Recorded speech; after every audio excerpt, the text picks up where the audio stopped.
के पावन इस प्रांगण में हम आप सब लोग कलिकाल में प्रकट हुई साक्षात भक्ति स्वरूपा भक्ति महारानी का ही अवतार मान लें। भक्तिमती मीरा,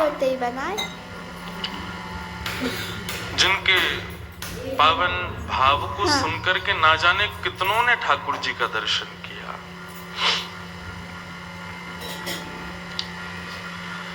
मीराबाई के चरित्र में आता है कि एक जोशी जी नाम के वक्ता हर साल कथा सुनाने के लिए मेड़ता आते थे। जब छोटी सी मीराबाई अपने दादा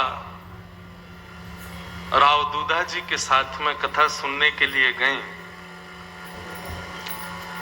तो बाकी के बच्चे तो ऊधम मचा रहे हैं, शैतानी कर रहे हैं, कोई रो रहा है, कोई चीख रहा है, कोई सो रहा है। लेकिन भक्तिमती मीराबाई 4-4.5 वर्ष की आयु में भी इतने ध्यान लगा करके निमग्न होकर के कथा सुनती, और जैसे जैसे कथा में कोई रस की चर्चा आती तो मीराबाई के अपने आप ही नेत्रों से आंसू आते। राव दूधा जी पूछते, लाली तू क्यों रो रही है? तो मीराबाई बोलती, पता नहीं क्यों, ये जोशी जी जो बात कहते हैं कभी कभी हृदय में मानो ऐसा लगता है कि कोई जलाशय उफान ले रहा है और वही उफान मेरे नेत्रों से बहने लगता है। कथा सुनने के लिए गई। कथा के पश्चात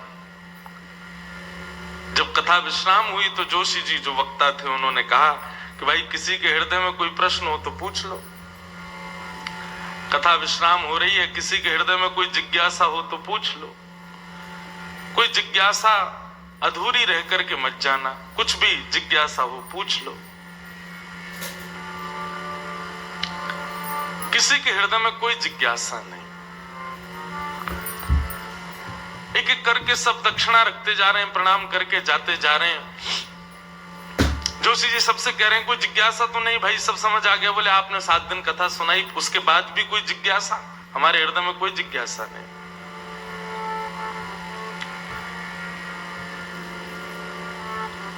लेकिन जब राव दूधा जी आए और संग में नन्ही सी मीराबाई, सबसे वे कह रहे थे प्रश्न पूछो प्रश्न पूछो, तो मीराबाई ने दूधा जी का वस्त्र पकड़ा और कहा मुझे पूछना है।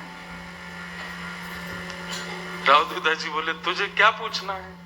बोले उनसे ही पूछूंगी, मुझे पूछना है। राव दूधा जी गए, प्रणाम किया मंच पर। जोशी जी ने भी सत्कार किया। राजा हैं, महाराजा हैं। राव दूधा जी बोले आप सबसे कह रहे हैं प्रश्न पूछो, हमारी लाली आपसे प्रश्न करना चाहती है।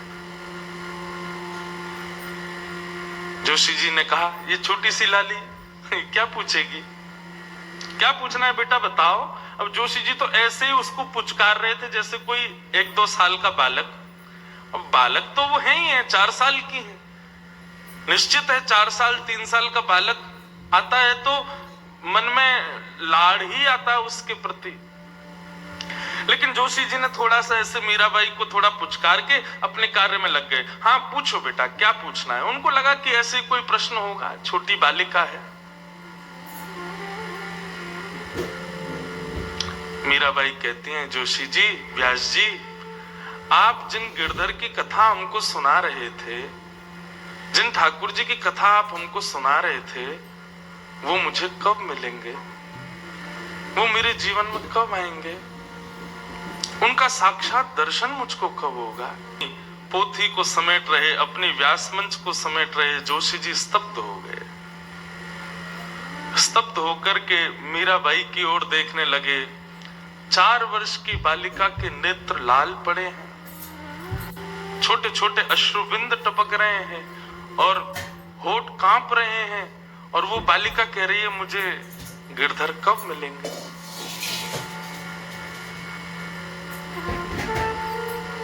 कोई उत्तर नहीं था व्यास जी के पास।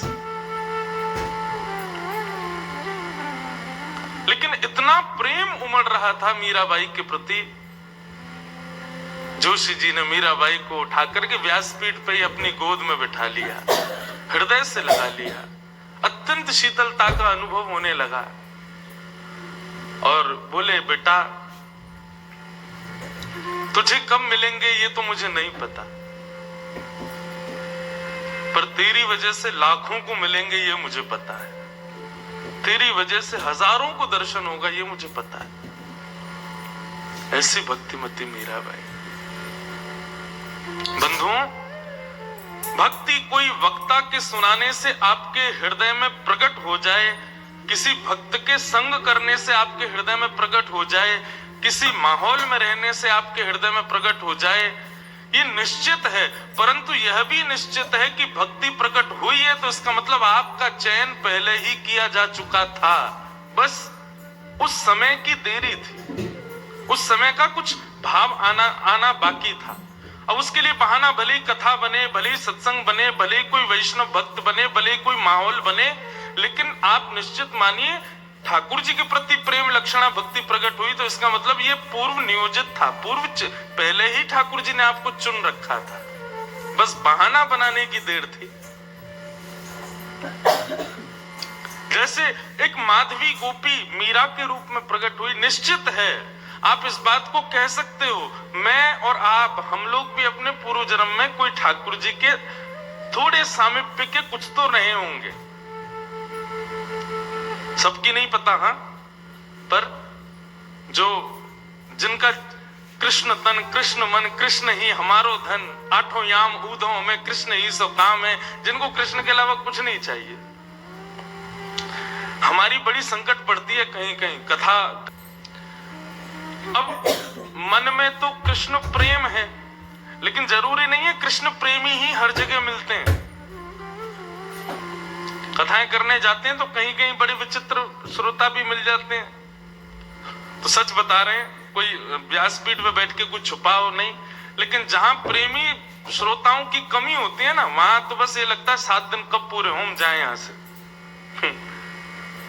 लेकिन जहां वैष्णव तिलकधारी, जहां पर थोड़े भी प्रेम लक्षणा भक्ति जिनके हृदय में होती है, ऐसे लोग थोड़े बहुत भी मिल जाते हैं ना, तो मन करता है कि अपने हृदय के सारे भाव उड़ेल दें यहाँ पर।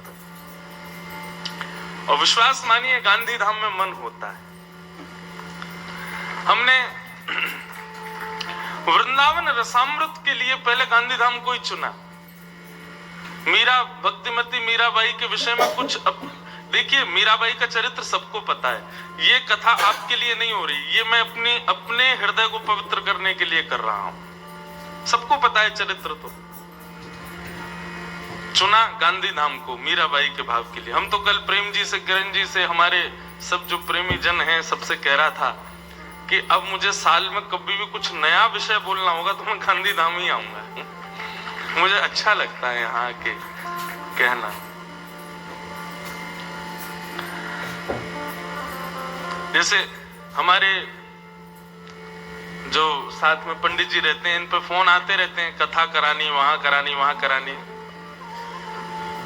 कुछ जगह ऐसी हैं, वहां की कथा के लिए जब फोन आता है तो मैं अगर किसी काम में भी व्यस्त हूं, मेरे कान खड़े हो जाते हैं।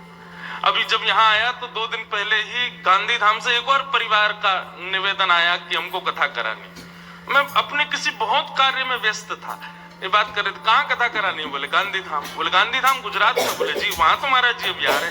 मैंने कर रोका, मैंने कहाँ कथा है? बोले गांधी धाम। मैंने की हाँ कह दो, जैसे भी हो हाँ कहो, समय निकाल के दो, कहो उनको।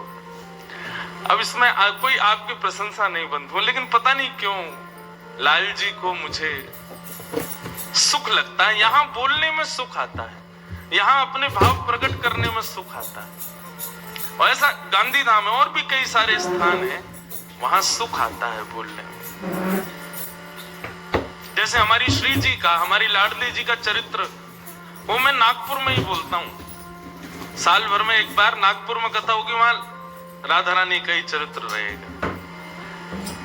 ऐसे कुछ स्थान हैं वहां कहने का मन होता है, ऐसे भाव गांधी धाम, ऐसे भाव गांधी धाम।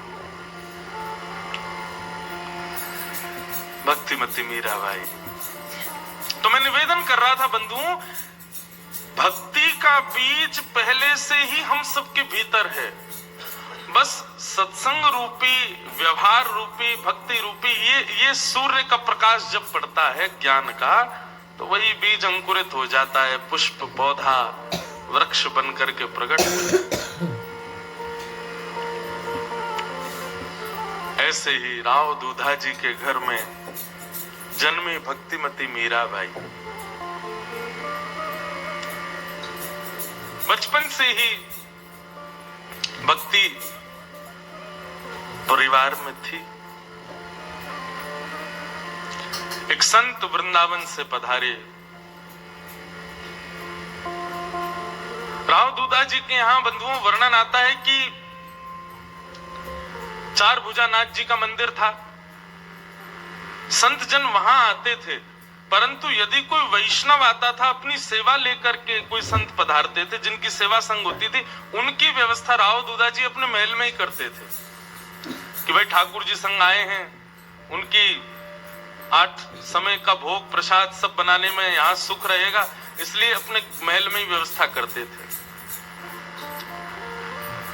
वृंदावन के संत पधारे, अपने ठाकुर जी के साथ पधारे।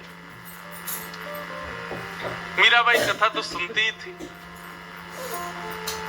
आज मीराबाई को पता चला कि कोई वृंदावन से महात्मा पधारे। राव दूधा जी बोले चलो मीरा, संत पधारे, दर्शन करके आए, और उनके साथ ठाकुर जी भी आए हैं वृंदावन से। अब तो मीराबाई इतनी प्रसन्न हो गई, वृंदावन से ठाकुर जी आए। बंधुओं, सबसे बड़ी बात, आप मीराबाई के चरित्र में एक चीज देखेंगे, उन्होंने कभी ठाकुर जी को धातु नहीं समझा। मार्बल के हैं, ब्लैक स्टोन के हैं, अष्ट धातु के हैं, पीतल के हैं, सोने के, चांदी के, ये भाव भी कोई बोलता था ना, मीराबाई उसको शांत करती। बोले नहीं, ऐसा मत बोलो। मीराबाई कहती कि जैसे मेरा चित्र किसी ने बनाया तो मेरा चित्र है, तो इसका मतलब यह भी है कि मैं भी हूं। प्रतीक ही चित्र के रूप में आता है। चित्र है तो जरूरी नहीं कि मैं कभी था ही नहीं ना, मैं हूं तभी तो मेरा चित्र बन पाया। मीराबाई कहती प्रतीक है तो इसका मतलब श्याम सुंदर भी हैं। ऐसा हो ही नहीं सकता कि श्याम सुंदर नहीं और उनका प्रतीक बना दिया किसी ने। कई बार नास्तिक लोगों से भी मिली मीराबाई, उनको भी आस्तिक बनाया। कोई कहता भगवान नहीं, तो मीराबाई बोली अच्छा कैसे नहीं है। मीराबाई का यही उत्तर रहता, बोले तुम्हारा चित्र किसी ने बनाया, इसका मतलब तुम थे या तुम हो, इसीलिए तुम्हारा चित्र बना है। ठाकुर जी का प्रतीक है मूर्ति के रूप में, धातु के रूप में, किसी भी रूप में, तो इसका मतलब ठाकुर जी हैं। वो कभी अपने मन में अविश्वास नहीं। भक्ति की बंधुओं 3 धारा, विश्वास, संबंध और समर्पण। मीराबाई के चरित्र में तीनों मिलेंगे आपको। बाल्यकाल से इतना विश्वास ठाकुर जी के प्रति, कभी ये नहीं विचार किया कि कोई मूर्ति। मीराबाई जब संत के यहां गई, संत पधारे मेड़ता में, राजभवन में विराज रहे, उनके ठाकुर जी की सेवा चुपचाप बैठ करके देख रही। मीराबाई जब सेवा का दर्शन कर रही थी, तो बंधुओं मीरा चरित्र कहीं कुछ ऐसे कई लोगों ने बहुत कुछ कहा, मैं सबको पढ़ पढ़ा के देख के किसने क्या कहा सबके भाव लेके आया हूं। तो कहीं ऐसा वर्णन आता है कि मीराबाई केवल देखती रही, परंतु एक जगह मैंने एक कवि का लेखनी देखी, तो वहां वो कहते हैं कि जब मीराबाई दर्शन कर रही थी ना, तो ठाकुर जी त्रिभंग लली उनका स्नान करा रहे थे। संत स्नान के बीच में मीराबाई अपलक नेत्रों से जब देख रही थी, तो ठाकुर जी ने अचानक ही ऐसे इशारा किया मीराबाई को, और जैसे ये इशारा हुआ मीराबाई का रोम रोम कंपित हो गया, रोए खड़े हो गए, और देखते ही मीराबाई उतावली हो गई। अब तो वो रोने लगी, ये तो मुझे बुला रहे, ये तो मेरे हैं, ये तो मेरे ही हैं, मेरे पास ही रहेंगे, ये तो मेरे हैं। मीराबाई हट करने लगी। दूधा जी बोले अरे नहीं, हमारे 4 भुजानाथ जी हैं ना, वही हैं हमारे, ये संत भगवान के, ऐसे मत करो। संत भगवान भी सुनकर के आश्चर्यचकित हो गए। बोले बालिका आई आती कहने लगी तो मेरे ठाकुर जी। दूधाजी बोले अब छोटे बालक का स्वभाव होता है दूसरे के खिलौने को देख के भी रोता है कि ये मेरा है। आप चिंता मत करो भगवान, क्षमा करो। दूधाजी मीराबाई को ले गए, लेकिन मीराबाई तो रोवे चिल्लावे, ना खावे ना पीवे, छोटी सी मीराबाई। मुझे तो गिरधर लाल चाहिए, मुझे तो वही ठाकुर जी चाहिए। अब मीराबाई कैसे वर्णन करे कि वो मुझे ऐसे बुला रहे थे अपने पास। रात भर रोती रही, माँ बैठी है, पिताजी बैठे हैं, दूधाजी बैठे हैं खिलाने के लिए, लेकिन खा ही नहीं रही कुछ भी, बस रोए जा रही हैं। संत भगवान अपने ठाकुर जी की सेवा कर रहे थे। उनके साथ एक सेवक आया था, उस सेवक को किसी ने जाके बता दिया, बोले कि दूधाजी की जो पोती है मीरा, उसने जब से तुम्हारे ठाकुर जी देखे तब से उसने भोजन पानी सब छोड़ दिया, रो रही है, उसको यही चाहिए। और आपस में चर्चा ऐसी हुई कि भाई देखो तुम लोग समझो बात को, राजा दूधाजी साधारण नहीं है, और राव दूधाजी की पोती अगर एक दिन दो दिन भोजन नहीं करेगी तो तुमको पता परिणाम क्या होगा। राजा हैं भैया, ये किसी के सगे नहीं होते। संत को डाल देंगे कारागृह में, ठाकुर जी जाके दे देंगे मीराबाई को। सेवक ने जाके ये बात महात्मा जी को सुना दी। बोले महाराज हम वृंदावन से राव दूधाजी के यहाँ इसलिए आए थे ताकि यहाँ पे बहुत संतों का सम्मान होता है, लेकिन आप सोच लीजिए वो जो राव दूधाजी की पोती है वो कल से भोजन पानी नहीं कर रही है, एक आध दिन उसने नहीं खाया तो फिर मैं और आप दोनों कारागृह में जाएंगे ठाकुर जी की वजह से। और आधी रात में ही महात्मा अपने ठाकुर जी को छुपा करके झांपी जी में और चले गए मेड़ता से।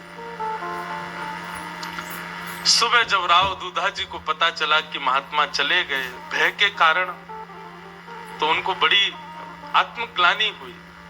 तो बताओ हमारी लाली की वजह से एक महात्मा चले गए। थोड़ी दूर महात्मा पहुंचे, वहां जाकर के ठाकुर जी की पुनश्च सेवा आदि प्रारंभ करने लगे, लेकिन यहां मीराबाई की जो स्थिति है वो दिन ब दिन बिगड़ती जा रही है। महात्मा सेवा आदि करके ठाकुर जी को पौढ़ा के जैसी सोए, ठाकुर जी स्वप्न में प्रकट हो गए और प्रकट होकर के बोले आपकी सेवा से मैं बहुत प्रसन्न हूं, आपने मुझे सेवा करके बहुत आनंदित किया है, परंतु भगवान अब आपकी सेवा पूर्ण हो चुकी है। मैं अब राव दूधाजी की पोती मीराबाई से अपनी सेवा कराना चाहता हूं, आप कृपा करो अब मुझको उन्हीं को ही दे दो। संत रोने लगे, बोले मेरी सेवा में कोई कमी? बोले कोई कमी नहीं है भगवान, मुझे बहुत आनंद आता है, बहुत सुख मिलता है, परंतु मुझे जिससे जितना भाव चाहिए मैं उतना ही लेता हूं, आपको आवश्यकता नहीं है।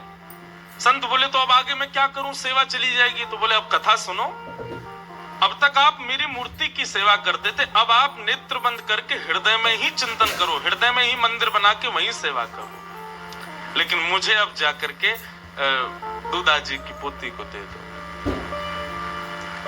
संत वापस आए और वापस आकर के राव दूधाजी से कहा अपनी पोती को बुलाओ।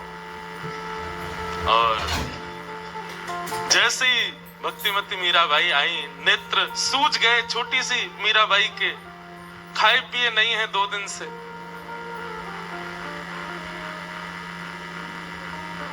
संत ने अपने ठाकुर जी प्रदान कर दिए। लय मीरा है गिरधर तेरा, सेवा पूर्ण भई अब मेरी जागा भाग्य है तेरा।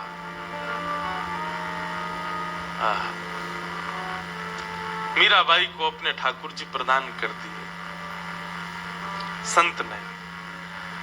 अब तो मीराबाई को जैसे ही ठाकुर जी मिले बड़ी प्रसन्न हो गई, हृदय से लगा करके पूरे राजभवन में घूम रही हैं।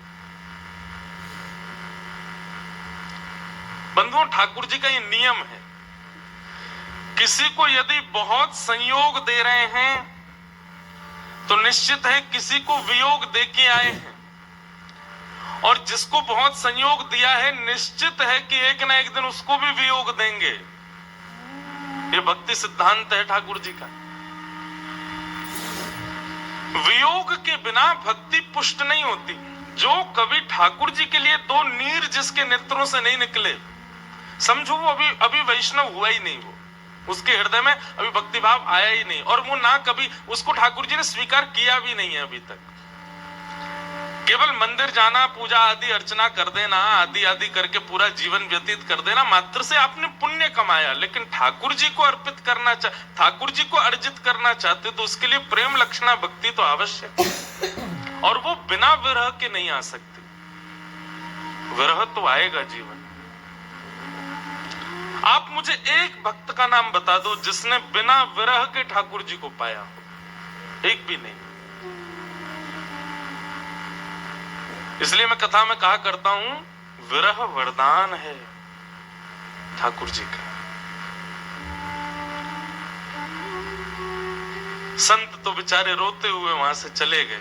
अरे कोई अपने हृदय के ठाकुर जी, बंधुओं ठाकुर जी की जब सेवा होती है ना, तो वो जो निरंतर सेवा करते हैं वो मूर्ति थोड़ी मानते हैं, वो अपना चित्त ही मानते हैं। उनको कोई दूर कर दे, क्या स्थिति हो। मीराबाई को कष्ट भी हो रहा है हृदय में कि मेरी वजह से एक महात्मा दुखी हो गए, लेकिन प्रसन्न भी हैं, मेरे नाथ मेरे पास आ गए। संत तो चले गए। अब मीराबाई ठाकुर जी को लेकर के अपने कक्ष में आ गए। सुंदर अपनी ओढ़नी, नई ओढ़नी बिछाई, एक लकड़ी के पाटे पर ठाकुर जी को विराजमान कर दिया। उनके सामने थोड़ी पर हाथ रख के बैठी और उनसे बातें कर रही हैं। तुम तो बड़े प्यारे हो, देखो तुम्हारे नेत्र कैसे हैं। जैसा जोशी जी सुनाते थे कथा में, बिल्कुल वैसे ही हो। नाक कितनी प्यारी तुम्हारी है, थोड़ी कितनी सुंदर सी लग रही है। अब तुम मेरे पास आ गए, मैं खूब तुमको सजाया करूंगी, खूब तुमसे बातें किया करूंगी, हम दोनों संगी रहा करेंगे। इस प्रकार वार्तालाप कर रही हैं। तुम्हारा मन तो लग रहा है ना, दुखी तो नहीं हो ना, याद आ रही होगी ना संत की, लेकिन क्या करें, अब मुझे तुमसे प्रीति इतनी हो गई और तुमको भी हो गई। बताओ, संत तो चले गए थे, तुम ही आ गए उनके साथ। बेचारे बहुत रोए थे जब जा रहे थे, पर क्या करूं, मुझे तो तुम्हारे साथ ही रहना है। बिल्कुल ये भाव ही नहीं है मीराबाई के हृदय में कि एक कोई प्रतिमा है। वो चर्चा करती हैं और प्रश्न भी करती हैं और उत्तर भी स्वयं ही सुन लेती हैं। हमारे घर में एक और ठाकुर जी हैं, चार भुजानाथ, तुमने देखा उनको? मैं दिखाऊंगी, मैं लेके चलूंगी, उनको देखना। रोज ऐसे बनकर के बैठते हैं जैसे दुल्हा हूं, लेकिन मैं भी उनसे सुंदर तुमको सजाया करूंगी। ऐसी वार्ता मीरा करती। घर के सब लोग मीराबाई के इन भावों को एक बालपन मान करके समझ जाते हैं। राव दूधा जी के पास गई, बोले कि अब तो मेरे गोपाल जी आ गए हैं, दादाजी उनका नामकरण करो। राव दूधा जी बोले कुछ भी नाम धर दो, बहुत सारे नाम हैं इनके। बोले नहीं, आप कोई एक नाम बताओ।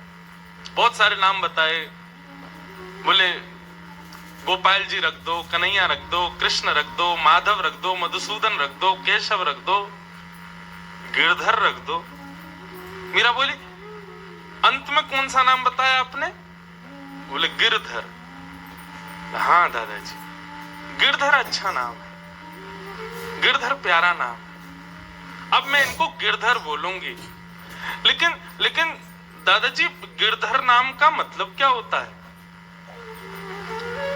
तब राव दूधा जी मीराबाई को बैठा के सुनाने लगे। ब्रजवासियों के देवता इंद्र की पूजा ब्रजवासी करते थे। तब श्री कृष्ण ने सबको समझाया, बोले कि भैया इंद्र तो देव है, ऐसे 33 कोटि देवताओं के अधिपति नारायण हमारे ब्रजमंडल में गोवर्धन नाथ के रूप में विराज रहे, उनकी पूजा करो। सब ब्रजवासियों ने 56 भोग बनाए, बैलगाड़ियों में सजा करके लेकर के गए और जाकर के गोवर्धन नाथ का अभिषेक किया, परिक्रमा की, पूजा की। इंद्र को गुस्सा आया तो इंद्र ने मेघमाला बरसा दी और जैसे ही वर्षा बरसने लगी तब नन्हे से बाल कृष्ण ने 7 कोस लंबे चौड़े गिरिराज पर्वत को अपने बाम हस्त की कन्नी उंगली पर धारण कर लिया और उस समय सब ब्रजवासियों ने उनका नाम गिरधर रखा। सुना मीरा, ये है तुम्हारे गिरधर। राव दूधा जी कथा सुना रहे थे, लेकिन मीरा से कोई प्रत्युत्तर ना मिलने पर थोड़े भयभीत से हुए। क्या हुआ? पीछे मुड़ करके देखा तो मीराबाई अचेत पड़ी थी। दौड़े सब लोग, दौड़ करके जल का छिड़काव किया, होश में लाने के लिए प्रयास किया। तब जाकर के शाम होते होते मीराबाई को चेतना आई और मीराबाई को मानो कुछ स्वप्न जैसा दिखा, कुछ दृश्य दिखे जो माधवी के रूप में उन्होंने दर्शन किया। वो सारी स्थिति उनको थोड़ी थोड़ी स्मृति में आने लगी। मीराबाई अब थोड़ी और शांत रहने लगी। उनको थोड़ा थोड़ा अनुभव होने लगा, अपने पूर्व जन्म की स्मृति थोड़ी थोड़ी जागने लगी।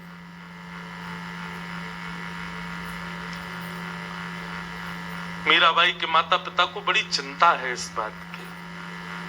हमारी बेटी साधारण नहीं है, खिलौने से खेलती नहीं, सजने का इसको शौक नहीं, गीत कहीं गाए जाते तो ये आती नहीं, 24 घंटे केवल अपने गोपाल जी के पास बैठी रहती है, उन्हीं की सेवा पूजा अर्चना करती रहती है। तब मीराबाई के पिताजी ने उनकी मां को बताया, बोले देवी सुनो। उनकी मां को बताया, बोले देवी सुनो, जब मीरा का जन्म हुआ था तब ज्योतिषियों ने कई बातें तो खुल करके बताई, पर एक बात गोपनीय रूप से मुझे बताई। महाराज, आपके केवल एक ही संतान है जीवन में, आपके और कोई संतान नहीं होगी, और यह संतान भी साधारण नहीं रहेगी। ये भगवत भक्ति की पराकाष्ठाओं को पार करेगी, मुझे ऐसा ब्राह्मण देवता ने बताया था। तुम देखो ना, हमारे मेड़ता में कितने संत आते हैं, कितने वैष्णव आते हैं। अरे भले ही परिवार के लोग प्रसन्न नहीं होते मीरा की स्थिति से, लेकिन तुम देखो ना, जितने भी संत आते हैं मीरा को देख के कितने हम लोगों को आशीर्वाद देके जाते हैं कि तुम सौभाग्यशाली हो, ऐसी बेटी है तुम्हारी। कितना संत आशीर्वाद देके जाते हैं। बंधु, ये बात निश्चित है कि आप जब भगवत भक्ति के अनुगामी बनेंगे, परिवार तो आपसे दूर हो ही जाना है, धीरे धीरे सब दूर होंगे। इसलिए मैं पहले ही निवेदन कर दूं, जिनको परिवार में ही रहना है और परिवार से ही संपूर्ण जीवन यापन करना है, तो भक्ति के मार्ग के बाउंड्री लाइन पे ही रहना, भीतर मत आ जाना, क्योंकि भीतर आए सब छूट जाएगा। और आप छोड़ोगे ऐसा नहीं, वो छोड़ देंगे आपको। मीराबाई की स्थिति राजा राव दूधा जी के घर में किसी को नहीं भाती, लेकिन जितने भी संत आते हैं सबको भा जाती। और इसी बीच एक अद्भुत संत का आगमन हुआ मीरा जी के जीवन में, जिनका नाम था श्री निवृत्तिनाथ जी। राव दूधा जी अपने पूरे परिवार के साथ डाकोर जी रण छोड़ राय भगवान का दर्शन करने के लिए निकले मेड़ता से। एक एक रात्रि दिन भर चलते, रात में एक जगह पड़ाव होता, फिर दिन भर चलते, फिर रात्रि पड़ाव होता। एक दिन रात्रि में एक नदी के किनारे एक जगह पड़ाव हुआ, वहीं पर सबके शिविर लगाए गए और सब रुके हुए थे। चर्चाएं आदि सब चल रही थी। राव दूधा जी भोजन के लिए बैठे, तभी उन्होंने कहा, मीरा कहाँ है, बुला के लाओ। सबने ढूंढा, लेकिन पूरे शिविर में मीराबाई नहीं मिली। तब किसी ने देखा कि वहीं पीछे एक नदी थी और उस नदी के ऊपर, चट्टान के ऊपर मीराबाई बैठी। सबने जाकर के मीराबाई को देखा तो मीराबाई नदी के उस पार बैठे हुए एक महात्मा को देख रही है, उन महात्मा का दर्शन कर रही है। राव दूधा जी ने कहा, मीरा क्या कर रही हो? दादाजी कोई वैष्णव संत बैठे हैं सामने, मुझे उनका दर्शन करके बहुत सुख मिल रहा है, इसलिए मैं उनको देख रही थी। राव दूधा जी ने पूरे सैनिकों के साथ जाके, परिवार के साथ जाके महात्मा को प्रणाम किया। श्री निवृत्तिनाथ जी बैठ करके थोड़ी देर सत्संग आदि हुआ। मीराबाई ने वहां भी कुछ जिज्ञासाएं की। निवृत्तिनाथ जी मीराबाई की जिज्ञासा से बड़े प्रसन्न हो गए और उन्होंने भी वही कहा जो हमेशा संत कहते थे। बोले कि दूधा जी आपकी ये लाली साधारण नहीं है। इसके भाव, इसके प्रश्न बताते हैं कि ये साधारण नहीं है।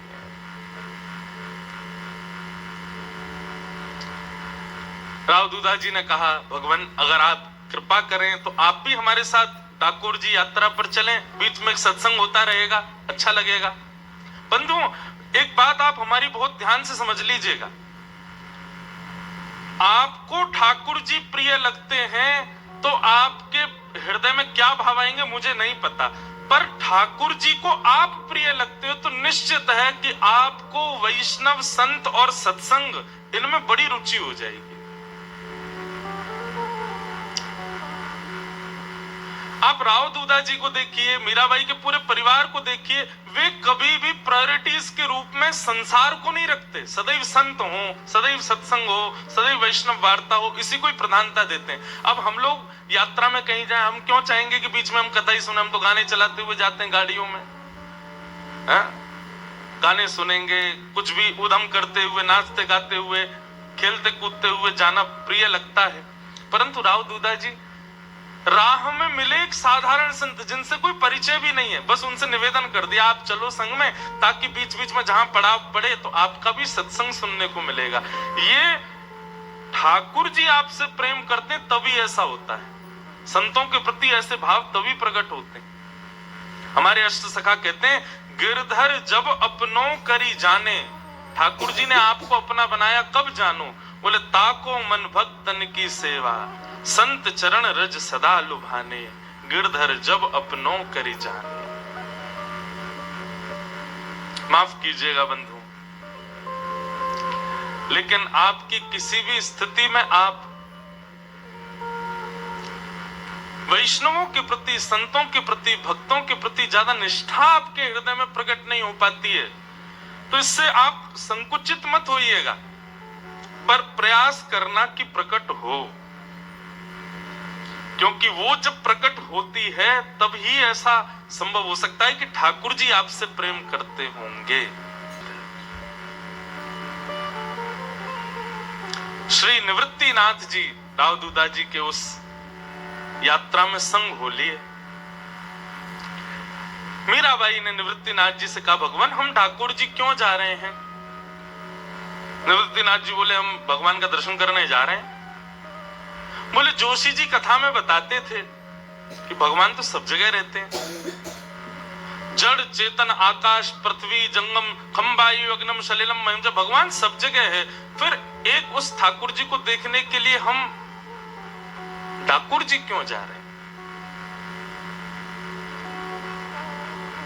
निवृत्तिनाथ जी बड़े प्रसन्न हो गए। मतलब रोज के सत्संग का विषय मीराबाई ही देती है निवृत्तिनाथ जी को। और छोटी सी मीराबाई का भाव सुनकर के निवृत्तिनाथ जी बोले, बैठो मीरा मैं सुनाता हूं।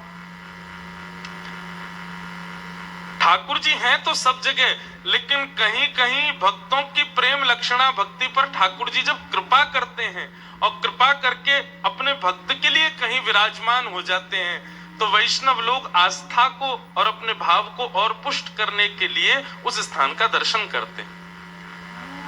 बेटी ऐसे स्थान विश्वास को और दृढ़ करते हैं, इसलिए ऐसे स्थानों पर जाना चाहिए। भगवान है तो सब जगह, लेकिन हमारे भीतर विश्वास दृढ़ हो उसके लिए ऐसे तीर्थों में हमें जाना चाहिए। कथा है डाकोर नगर के एक गृहस्थ जीवन जीने वाले वैष्णव की, जो कि हर एकादशी पर द्वारिका जाते हैं। और द्वारिका जाकर के ठाकुर जी का दर्शन करते, रात भर जागरण करते द्वारिकाधीश के सामने बैठ करके, और जागरण करने के पश्चात फिर वापस ठाकुर जी आते। धीरे धीरे ये क्रम करते करते करते करते वो वैष्णव वृद्ध हो गया।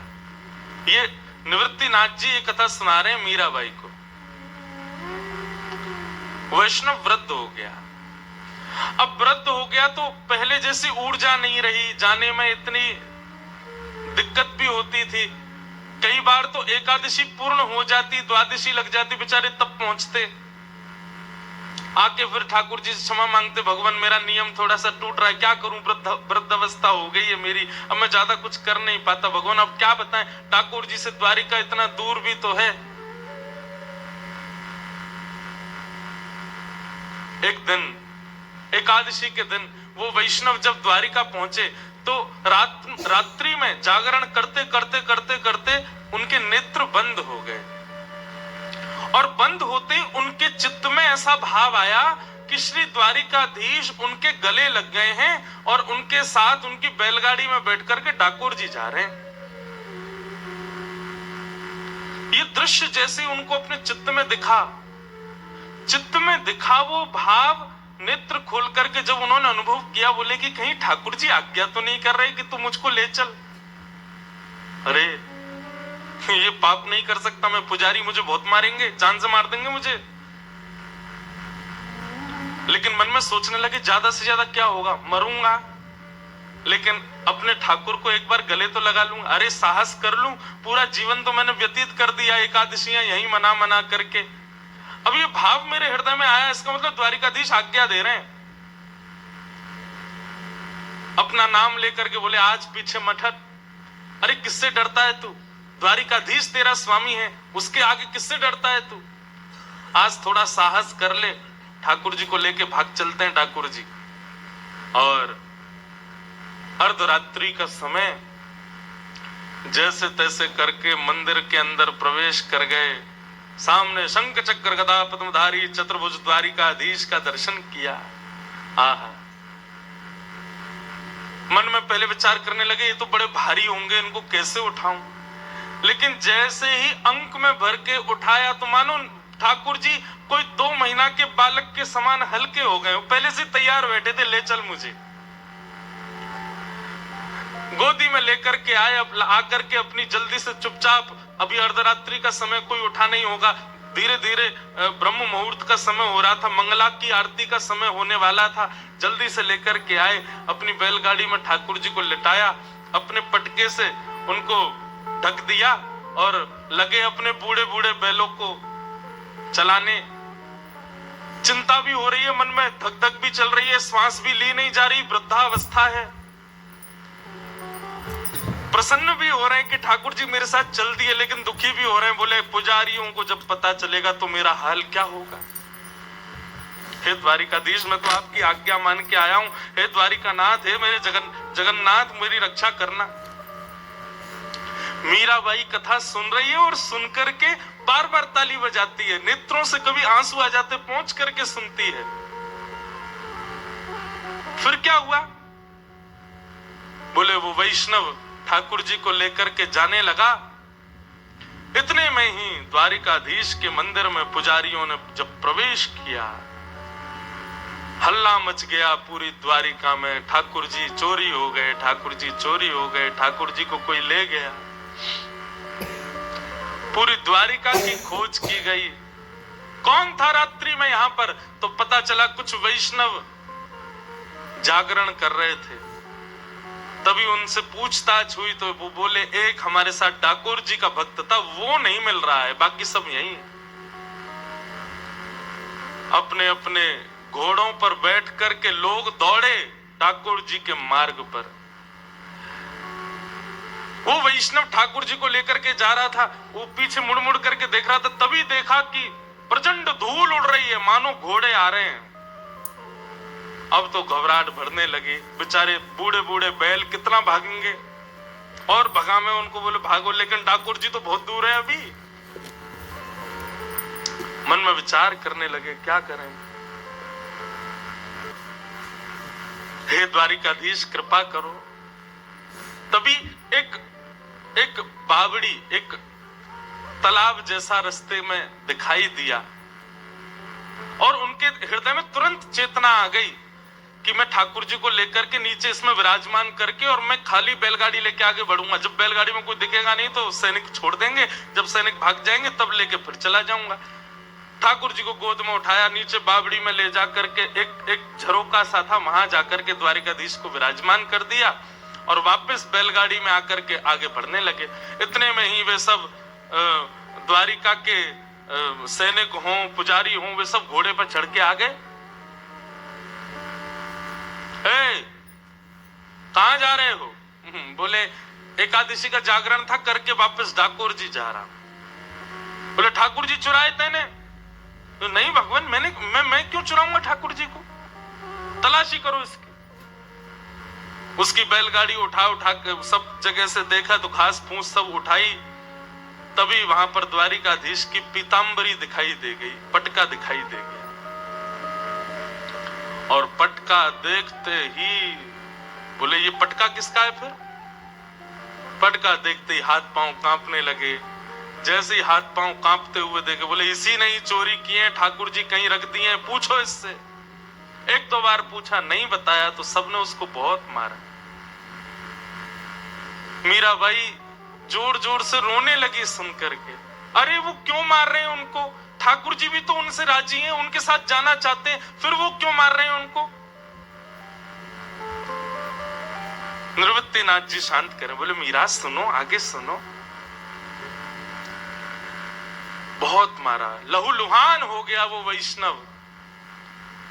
जब रक्त निकलने लगा तब हाथ जोड़ करके मुस्कुराने लगा, बोले कोई बात नहीं, मेरे प्राण निकल जाएं, लेकिन मेरी अंतिम इच्छा पूर्ण हो गई ना, द्वारिकाधीश को मैंने गले लगा लिया, अब भले ही मेरे प्राण निकल जाए।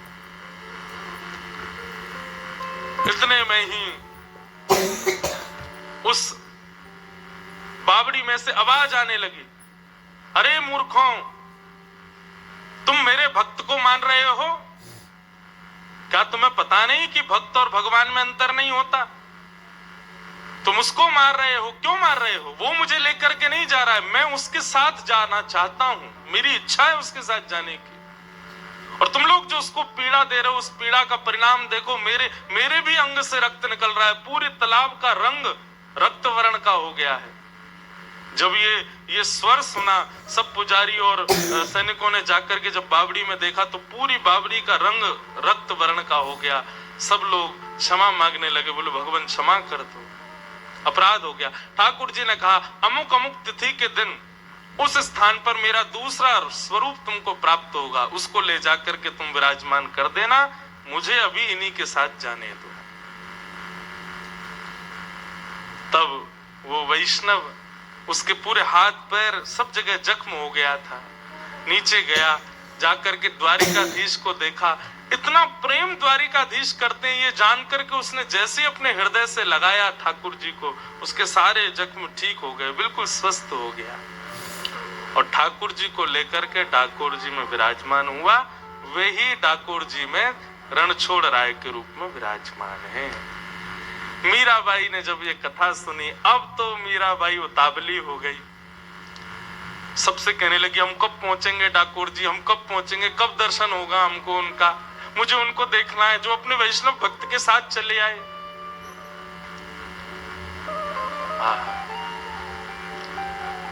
ऐसे निवृत्तिनाथ जी मीराबाई के जीवन में भक्ति को और पुष्ट करने के लिए पधारे और सब वैष्णवों के साथ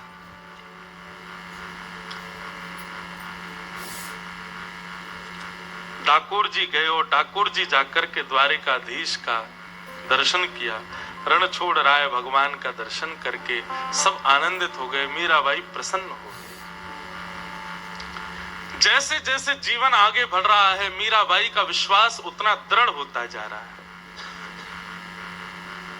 एक दिन मीराबाई अपने ठाकुर जी के श्रृंगार के लिए पुष्पों का हार बना रही थी। और जैसे पुष्पों का हार बना रही थी इतने में ढोल नगाड़े ताशे बाजे बजने की आवाज आने लगी। आज भी बंधुओं हमारे घर के बाहर से कोई जैसे ढोल नगाड़े ताशे बजे तो बच्चे भागते पहले, क्या हो रहा है क्या हो रहा है। मीराबाई भी अपने कार्य को छोड़ करके भागी और भाग करके जब खिड़की से देखा राजमहल के बाहर के रास्ते से ढोल ताशे नगाड़े बज रहे हैं, लोग बाग नाच रहे हैं, हाथी चल रहे हैं, ऊंट चल रहे हैं, बड़े बड़े राजा महाराजा उनके ऊपर बैठे हैं। और तभी एक सुंदर सी घोड़ी और उस घोड़ी पर बढ़िया सुंदर वस्त्र पहने, सिर पर सेहरा पहने, सिरपेच लगी है, मुखमंडल पर बढ़िया सुंदर प्रसन्नता है, आंखों में काजल लगे हैं। आहा, अद्भुत राजकुमार एक घोड़े पर बैठ करके सवार जा रहा है। मीराबाई अपनी मैया के पास गई, बोले मैया ये क्या हो रहा है, देखना जरा बाहर। तब मैया ने आके बताई, बोले लाली ये बारात जा रही है। बोले बारात वो क्या होता है मैया। बोले अरे बारात मतलब ब्याह के लिए बारात जा रही है। ये आगे हाथी पे उस वर के उस दुल्हा के पिताजी बैठे हैं, उसके दादाजी बैठे हैं, और वो जो घोड़ी पे सुंदर सा राजकुमार बन के बैठा है ना, सिर पर पगड़ी बांध करके, सिरपेच लगा करके, बढ़िया सुंदर श्रृंगार करके, इतना प्रसन्न हो रहा है। बोले हाँ। बोले वो दुल्हा है, वो दुल्हा है, अपनी दुल्हन से ब्याह करने जा रहा है। मीराबाई बोली दुल्हन कौन होती है। बोले संसार की हर कन्या एक दिन दुल्हन बनती है, और उसका दुल्हा ऐसे घोड़े पर बैठ करके आता है, उससे ब्याह रचाता है और फिर उसको अपने संग ले जाता है। मीराबाई बोली तो मेरा भी दुल्हा ऐसे ही आएगा। बोले हाँ तेरा भी दुल्हा ऐसे ही आएगा। मीराबाई बोली कब आएगा। अब माँ बोली अब ये कोई पूछने की बात है, अरे भी बड़ी तो हो जा, एक दिन तेरा भी दुल्हा आएगा। अब तो मीराबाई उस प्रसन्न राजकुमार को देख करके मन में उनके भाव उत्पन्न होने लगे, नहीं नहीं मुझे भी ऐसा दुल्हा चाहिए, अभी चाहिए, माँ मेरा भी ब्याह कराओ, मुझे बताओ मेरा दुल्हा कब आएगा। माँ बोली ये कोई पूछने की बात है मीरा, थोड़ी बड़ी हो जा, थोड़ी समझदारी आ जाए तेरे भीतर, फिर तेरा भी ब्याह करा देंगे। जैसे कल हम सुन रहे थे ना, ठाकुर जी रो रहे थे यशोदा मैया के आगे, अभी बहू लाऊंगो, मेरा अभी ब्याह कराओ। ऐसी भावना मीराबाई की होने लगी। बोले नहीं अभी दुल्हा लाओ, अभी मेरे लिए ऐसी बारात मंगाओ, अभी हाथी के ऊपर मेरे ससुर जी को चढ़ा के लाओ, मैं भी ऐसे राजकुमार के साथ वरण करूं, मेरे वरण कब होगा, मेरे दुल्हा कब आएंगे। रोने लगी मीराबाई, रोते रोते पूरा घर बेहाल कर दिया। मैया ने आकर के हृदय से लगाया, बोले रोती क्यों है। बोले मुझे बताओ मेरे दुल्हा कहाँ है। माँ ने सोचा क्या करूं, इतना रो रही है, इतनी परेशान कर रही है। तभी सामने चौकी पे बैठे मीरा के गिरधर, उनकी ओर दृष्टि पड़ी माँ की। अरे देख देख देख देख, देख इधर आ, देख तेरा दुल्हा मिल गया मुझे। कहाँ है माँ, कहाँ है कहाँ है कहाँ है। बोले वो देख, वो चौकी पे बैठा है सज धज के बढ़िया तैयार होकर के, वही तेरो दुल्हा है, वही तेरो बींद है। राजस्थानी में दुल्हा को बोलते हैं बींद, और तू वाकई बींदड़ी है, यही तेरो बींद है। मीराबाई बोली ये तो मेरो गिरधर है, ये तो मेरो गोपाल है। बोले नहीं नहीं मीरा, यही तेरो बींद है। बोले सच। बोले हाँ सच, यही तेरो बींद है। अब तो मीराबाई ने आज तक तो ठाकुर जी को देखती ही थी, पर आज जब मैया ने ऐसा कहा कि यही तेरे पति हैं, इस भाव को सुनकर के जब मीराबाई ने ठाकुर जी को देखा, तो आज ठाकुर जी थोड़े और प्रसन्न दिखाई दे रहे हैं। आज गिरधर लाल थोड़े और आनंद में दिखाई दे रहे हैं। मीराबाई तो प्रसन्न हो गई, आनंद में भर गई। अब माँ तो जैसे तैसे मीरा को शांत करके वहां से चली गई, लेकिन मीराबाई अब अपलक नेत्रों से ठाकुर जी को देख रही है। मानो अपनी मन को, अपनी बुद्धि को, अपने तन को, अपने भाव को, हर भाव को ये समझा रही है कि यही मेरा बींद है, यही मेरा पति है, यही मेरा सर्वस्व है। ऐसा भाव।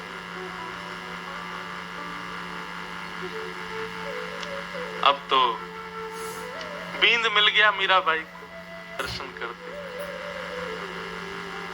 गिरधर जन्म मरण रासाथी, मीराबाई का भाव है। अब तो ठाकुर जी को देखती हैं और मन में भाव करती हैं, अब तो मतलब मृत्यु पर्यंत ये मेरे संगी रहेंगे, यही मेरे बींद हैं। बहुत सुंदर भाव। गिरधर जन्म मरण रासाथी, गिरधर जन्म मरण रासाथी। ऐसे नहीं बंधुओं, आप सब भी मीराबाई के भावों को हृदय में धारण करो, भाव से मेरे साथ में गाओ। केवल मीराबाई के जन्म मरण के साथी थोड़ी हैं, हमारे आपके हम सबके ठाकुर जी साथी हैं, जीवन पर्यंत संग रहवे वारे। गिरधर जन्म मरण रासाथी, गाओ। गिरधर जन्म मरण रासाथी, ओ आए नाय बिसरूं दिन राती, ओ आए नाय बिसरूं दिन राती, ओ आए नाय बिसरूं दिन राती, ओ आए नाय बिसरूं दिन राती। गिरधर जन्म मरण रासाथी, गिरधर जन्म रासाथी, गिरधर जन्म मरण रासाथी। बोलो द्वारिकाधीश की।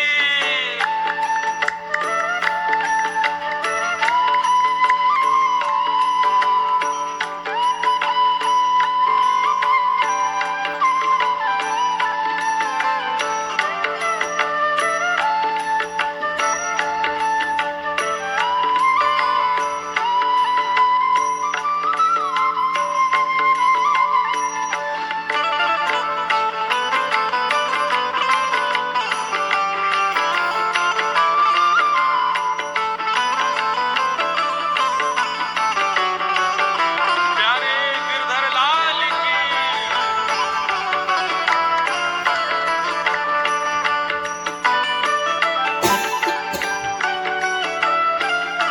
मीराबाई कहती, ओ इनके बिन मोहे कल न परत है, जानत मेरी छाती। इनके बिन मोहे कल न परत है, जानत मेरी छाती। ओ इनके बिन मोहे कल न परत है, जानत मेरी छाती। इनके बिन मोहे कल न परत है, जानत मेरी छाती। ओ ऊंचे चढ़ चढ़ पंथ निहारूं, ऊंचे चढ़ चढ़ पंथ निहारूं, ऊंचे चढ़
हमारी केवल एक ही आदत है, संसार के लोगों की दुनिया भर की आदत रहती है, दुनिया भर के उनके प्रिय वस्तु रहती है, प्रिय भाव रहते हैं, पर मीराबाई की यही भी कोई घर का काम करने जाती हैं, कुछ भी करने जाती हैं, तुरंत आके पहले लाल जी को देखते हैं। जैसे कभी राव दूधा जी भोजन करने के लिए बैठे, मीराबाई संग बैठती हैं, लेकिन एक रोटी पूर्ण होते ही दौड़ के भागती हैं और कक्ष में बैठे पहले गिरधर को देखती हैं, कहीं उनको कोई दिक्कत तो नहीं, कहीं उनको कोई कष्ट तो नहीं, कहीं कोई पीड़ा तो, फिर आती हैं, फिर जल पीती हैं, फिर भाग के जाती हैं, फिर देखती हैं। दूधा जी कहते हैं, अरे मीरा एक जगह बैठ जाना, क्यों बार बार उठ करके भागती है? बोले मैं अपने गिरधर को देखने गई, कहीं रो तो नहीं रहे, कहीं परेशान तो नहीं हो गए, अब मैं आपके पास बैठी हूँ, अकेले का मन नहीं लग रहा होगा ना, इसलिए बार बार देखने जाती हूँ। घर का कोई भी काम हो, संसार का कोई भी काम हो, हर काम के विश्राम में ठाकुर जी को देखना है। पल पल प्रिय को रूप निहारूं, निरख निरख सुख पाती,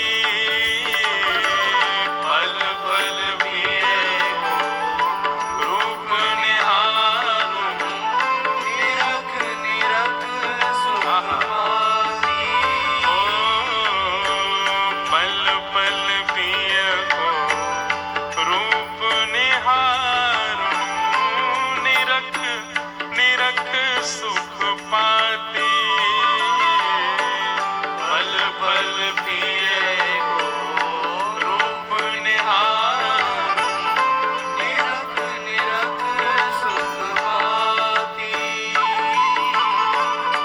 दोय कर जोड़ा रज करूं छो, दोय कर जोड़ा रज करूं, दोय कर जोड़ा रज करूं छो, दोय कर जोड़ा रज करूं, ओ सुन ली जो मारी बाती, गिरधर जन्म मरण रासा दे, गिरधर जन्म मरण रासा दे, गिरधर जन्म मरण रासा दे, गिरधर जन्म मरण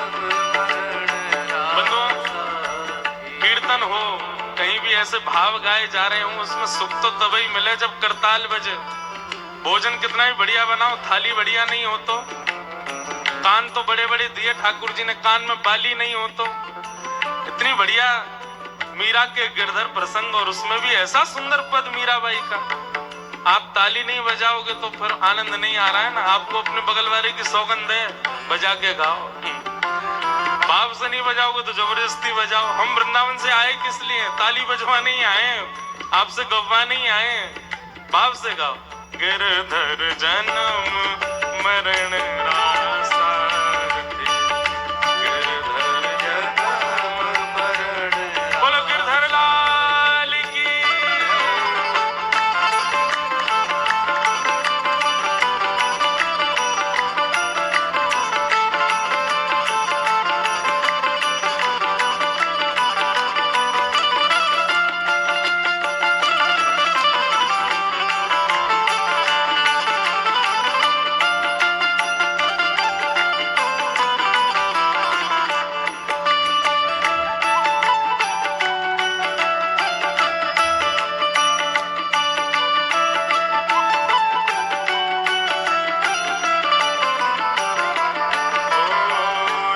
संसार सकल जग झूठा, झूठा कुल राना था। यह संसार सकल जग झूठा, झूठा कुल राना था। यह संसार सकल जग झूठा, झूठा कुल राना था। यह संसार सकल जग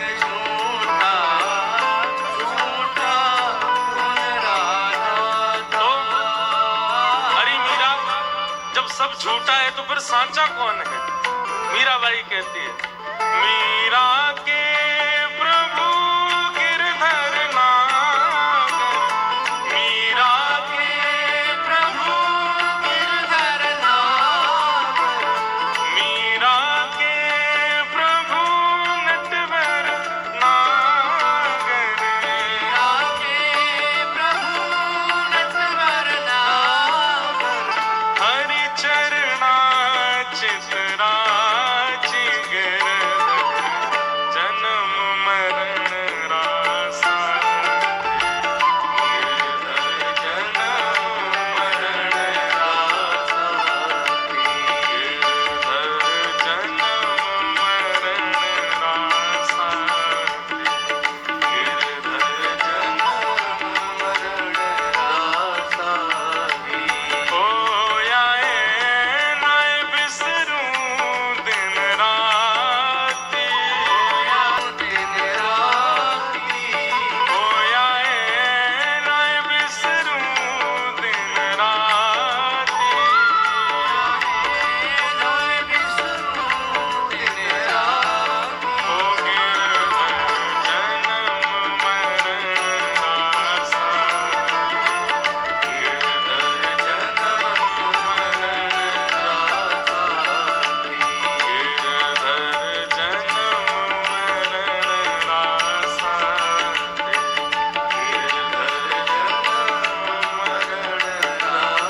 जन्म मरण रासा, हाँ जन्म मरण रासा। आहा, अब तो मीराबाई को अपने बींद मिल गए। अब तो मीराबाई इस भाव से, पहले से ही उनका मूर्ति भाव तो था ही नहीं। अब तो माँ ने बता करके कि यही तेरे पति हैं, यही तेरे बींद हैं, इनसे ही ब्याह होगा तेरा।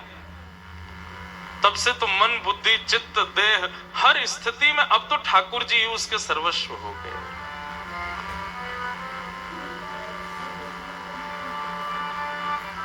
वाह बंधुओं, आज्ञा गुरुणाम। एक बात और मैं कथा में कहा करता हूं कि प्रेम लक्षणा भक्ति के मार्ग जो है ना, ये बुद्धि लगाने के विषय नहीं है। जो लोग तर्क कुतर्क और वितर्क करते हैं ना, वो कभी ठाकुर जी से प्रेम नहीं कर पाते। ऐसा कैसे कर दिया, ये कैसे हो। जिनके हृदय में ऐसे कुतर्क रहते हैं, ऐसे कुतर्कियों को आप कितना भी उत्तर दे दो फिर भी उनका कुतर्क खत्म नहीं होता। प्रेम लक्षणा भक्ति बुद्धि का विषय नहीं है बंधु, भाव का विषय। मीराबाई बुद्धि नहीं लगाती कहीं भी। मां ने समझा दिया, बता दिया, बस मीरा का अटल विश्वास उसी दिन से परिपक्व हो गया, यही मेरे सर्वस्व हैं।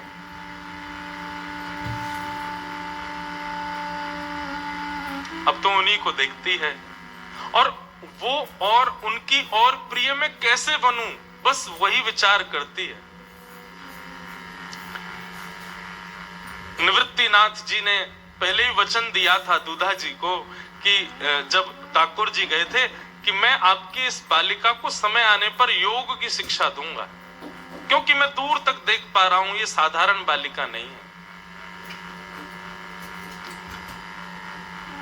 योग निवृत्तिनाथ जी अपने संपूर्ण ग्रंथों को लेकर के और बड़े भावों को लेकर मीराबाई को शिक्षा देने के लिए पधारे। 6 महीना साल भर अब अध्ययन चलेगा मीराबाई का, योग साधना और संगीत सब सीखेंगी। और साथ साथ राजकुमारी हैं तो घोड़ा चलाना भी सीखेंगी, तलवार चलाना भी सब सीखना ही है। परंतु बंधु आश्चर्य की बात यह हुई कि योग निवृत्तनाथ जी 4 दिन बाद दूधा जी के पास गए और जाकर के बोले, भगवान अब आज्ञा दीजिए, मैं जाना चाहता हूं। दूधा जी बोले, आप अभी तो आए भगवान, 4 दिन पहले। आप मीरा को योग ध्यान साधना आदि सब सिखाने के लिए आए थे, उसको अध्ययन कराने आए थे। आप 4 दिन में ही कहां जा रहे हैं? अब वो बेचारी कहां जाएगी, किससे पढ़ेगी? निवृत्तनाथ जी के चेहरे का आव भाव बता रहा था कि उनके पास शब्द नहीं है बोलने को।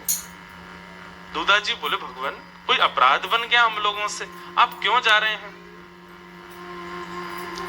वृत्रनाथ जी कहते हैं, दूधा जी मैंने आपको पहले ही कहा था कि आपकी ये बालिका साधारण नहीं है।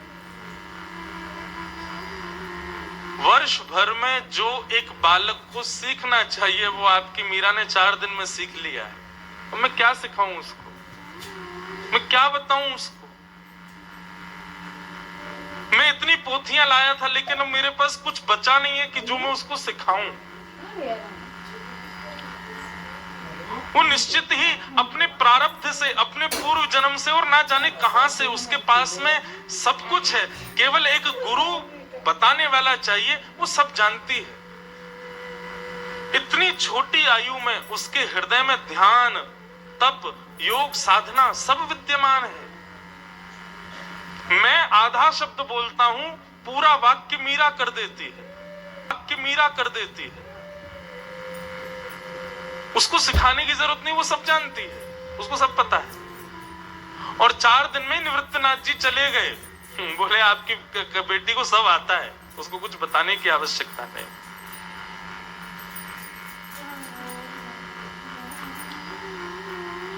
धीरे धीरे मीराबाई बड़ी हो रही है, संतों का आगमन लगा ही रहता है।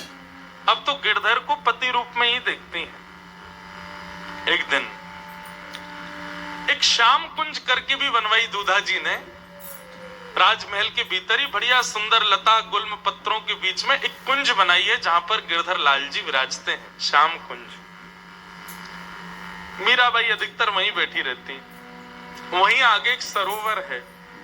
एक दिन मीराबाई उस सरोवर के नीले नीले वर्ण को देख रही थी। मैंने बंधुओं कल बताया था ना कि मीराबाई हर जगह कृष्ण को खोजती। जैसे कि संतों ने आके बताया, बोले मीरा दोपहर में राजभोग धराने के बाद फिर ठाकुर जी के थोड़ी देर के लिए कपाट बंद किया करो। मीराबाई बोली क्यों? बोले अरे लाला गैया चरावे जावे तो उतनी देर ठाकुर जी को अवकाश करना चाहिए। तो मीराबाई बोली उतनी देर मैं क्या करूं फिर? बोले नेत्र बंद करके चिंतन करो, ध्यान करो। तो वही राजभोग का समय, राजभोग के बाद पर्दा लगा के मीराबाई उस नीले नीले जलाशय को देख रही थी जो सरोवर श्याम कुंज का है, और उसके गहराई को देख रही थी और बार बार कह रही थी ऐसे ही तो हमारे लाल जी हैं, ऐसे ही तो हमारे श्री कृष्ण हैं, ऐसा ही तो उनका वर्ण है। बस ये चिंतन करते करते करते करते करते उस श्याम वर्ण के उस सुंदर जलाशय में कटाक्ष नेत्रों का दर्शन हुआ। सुंदर मुस्कान, अद्भुत दंतावली, सुंदर कपोल, घुंघराले केश, मधुर मधुराति मधुर ठाकुर जी का वो वपुः। कटाक्ष नेत्रों से मीराबाई को देख रहे हैं। मीराबाई ने जैसे ही स्पर्श किया, स्पर्श करते ही नेत्र बंद हो गए और जो माधवी को यमुना के तट पर जल उचाने के समय दर्शन हुआ था, वही दर्शन, वही सुगंध, वही स्पर्श, वही भाव, वही आभा मंडल, वही वातावरण, वैसा ही सब कुछ अनुभव होने लगा।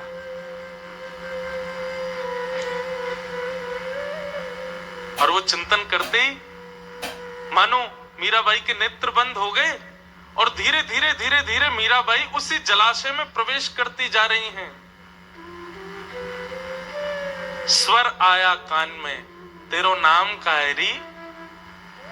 यहां कहा कर रही है?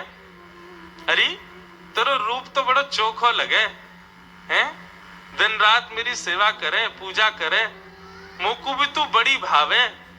अरे अपना नाम तो बता। मीरा हिचकिचाते हुए अपना नाम बोल रही हैं, शब्द निकल नहीं रहे मुख से, भूल गई हो मानो मेरा नाम क्या है। ऐसा वातावरण आभा मंडल हो गया। मुख से निकला मीरा। मीरा शब्द सुनते ही ठाकुर जी जोर से हंसने लगे। अरे बड़ा चोखो नाम है तेरा तो, चल आजा, जल में काई को जा रही है, अरे आ देख देख देख तू डूब जाएगी। और इतना कहते ही ठाकुर जी अंतर ध्यान हो गए। मीराबाई को अभी तक अनुभव नहीं था कि वो जल में जा रही हैं, और अचानक पैर फिसला और मीराबाई उसी जलाशय में गिर पड़ी। सखियां दौड़ी, दौड़ करके आई, मीराबाई को चेतना दी, बाहर निकाला, पैरों को मलना प्रारंभ किया, हाथों को मलना प्रारंभ किया, जैसे तैसे चेतना आई। सब पूछ रहे हैं मीरा क्या हुआ था, तुम जल में कैसे गिर गई? किसको बताएं, कैसे बताएं, वर्णन का विषय नहीं है। और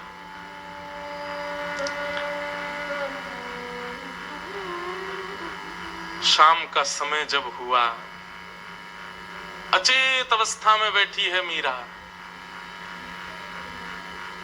आज उत्थापन का समय जैसे हुआ, पर्दा खोला, वो स्पर्श अभी तक अनुभव हो रहा था मीराबाई को, वो स्वर अभी तक कानों में गूंज रहे थे, वो मधुर मुस्कान, वो मधुर नेत्र कटाक्ष, मधुराति पतिर अखिलम मधुरम, हसितम मधुरम, चलितम मधुरम, ये सब मीराबाई के स्फूर्ति में बार बार स्फुटित होता जा रहा था। हाथ में तानपुरा लेकर के मीराबाई झंकृत कर रही हैं तारों को,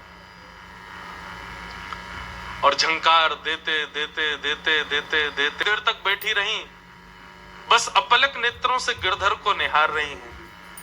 और झंकार करते करते आज पहली बार मीराबाई के मुख से उनके जीवन का सर्वप्रथम पद प्रकट हुआ। और मीराबाई ने अपना पहला पद गाया। बंधुओं, ये पद गायन या ये भावों के गायन सीखना नहीं पड़ता कहीं से। अब वृंदावन रसामृत पद हम लोग गाते हैं कथा के विश्राम में, वो यहीं गांधी धाम में ही लिखा गया था। और हमारे प्रेम जी को, किरण जी को पता है कि जब वो कथा यहाँ हुई थी अप्रैल में, मुझे नहीं पता था कि कथा स्थान पर सप्तनिधियों के चित्र लगाए गए। बस वृंदावन रसामृत था तो मैंने सोचा कुछ तो नया करना चाहिए। बस कथा में आने से 2 घंटे पहले बैठा, हमारे प्रेम जी, हमारे संगीतज्ञ आदि सब पधारे, इनके संग बैठ के मैंने कहा कुछ नया लिखना है।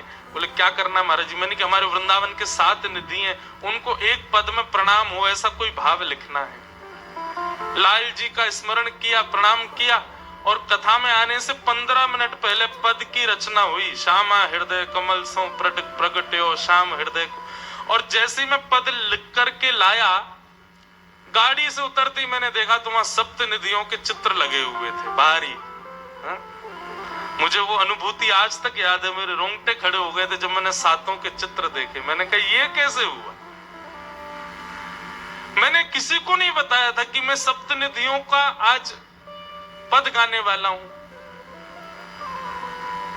उस पद का निर्माण स्वतः हुआ। तो इससे ये बात से तो अब राधा रमणम हरे हरे ब्रज जन प्रियतम बाल मुकुंदम, ये पद भी कोई कहीं से सुन करके देख करके लिखा नहीं क्या। ऐसी फ्लाइट में जा रहा था सूरत, बैठे बैठे मन में भाव आया। एक जगह कथा थी बंगाल में, वहां कहीं से कुछ पद, कहीं से कुछ पद, ऐसे थोड़ा जोड़ जोड़ के जो जो भाव मन में आते गए लिखते चले गए, और वो पद का निर्माण हो गया। आज कितने वैष्णव उसको सुनते हैं, आनंदित होते हैं। राधा रमन जी में कई बार तो कई वैष्णव जाकर के ठाकुर जी का दर्शन करते हैं, जोर जोर से उस पद का गायन सुनाते हैं ठाकुर जी को। मेरे मन को इतना सुख मिलता है कि चलो किसी भाव से सही दास की वाणी पहुंच तो जाती ठाकुर जी के पास। तो ये पद आदि सीखने की जरूरत नहीं है बंधुओं।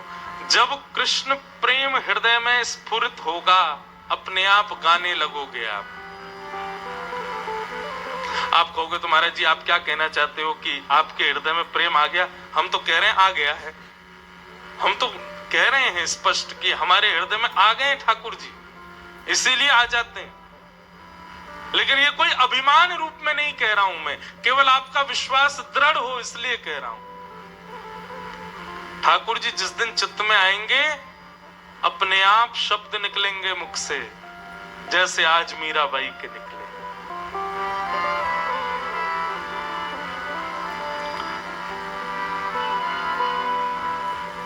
पहला पहला पद मीराबाई का, निपट बंक छवि अटके नैना, निपट बंक छवि अटके नैना। क्या कह रही मीराबाई? बंक छवि मतलब, बंक कहते हैं टेढ़े ठाकुर जी। पीछे चित्र में दर्शन हो रहा है, पैर भी टेढ़े, कमर भी टेढ़े, सिर भी टेढ़ो, ये तीन जगह से टेढ़े, इसलिए इनको बंक कहते, बांके बिहारी। आहा, बोले निपट बंक छवि अटके नैना, मेरे नैना। मीराबाई कह रही हैं ऐसी सुंदर बांकी छवि पे मेरे नेत्र अटक गए हैं।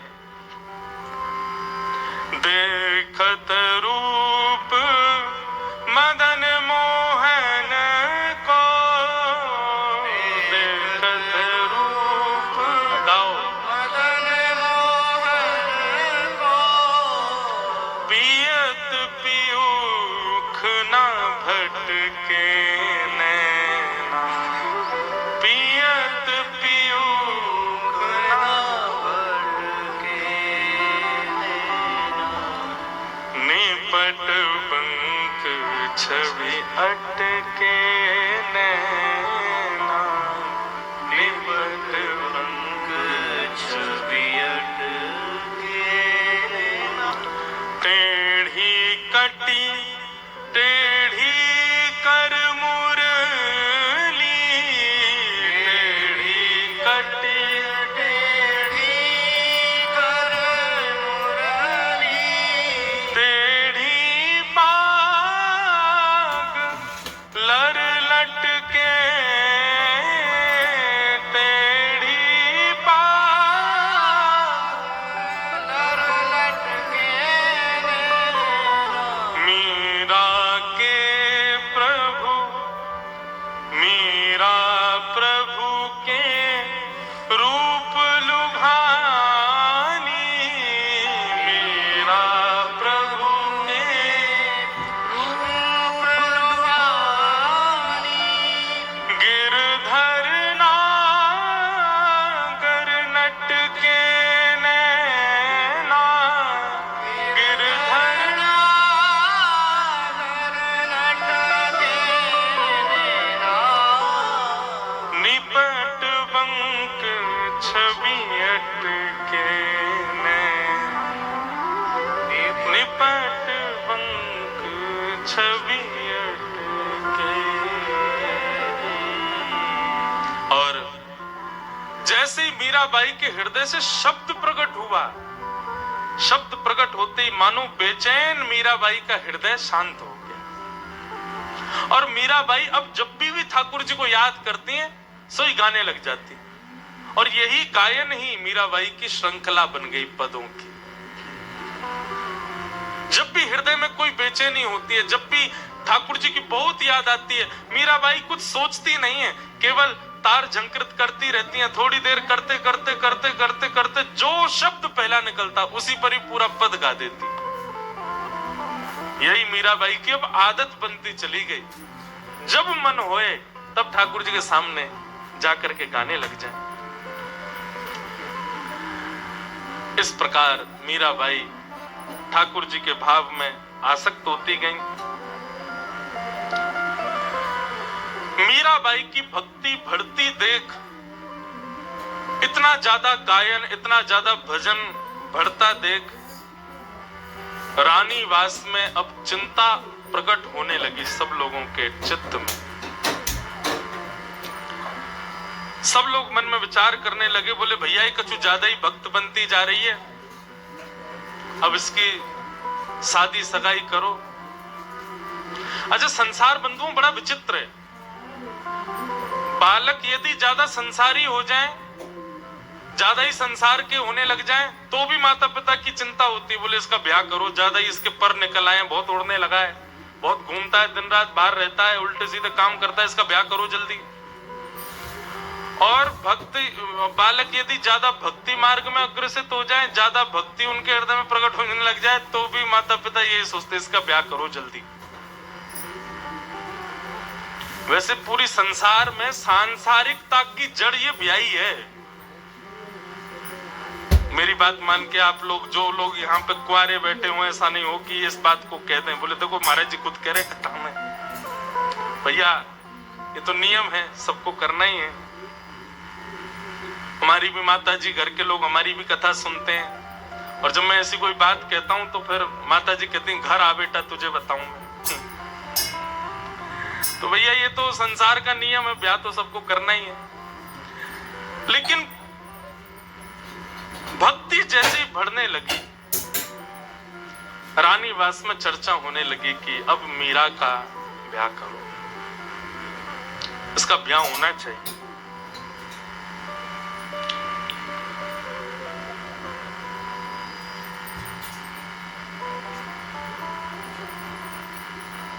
सबके खाना पूसी शुरू होने लगी और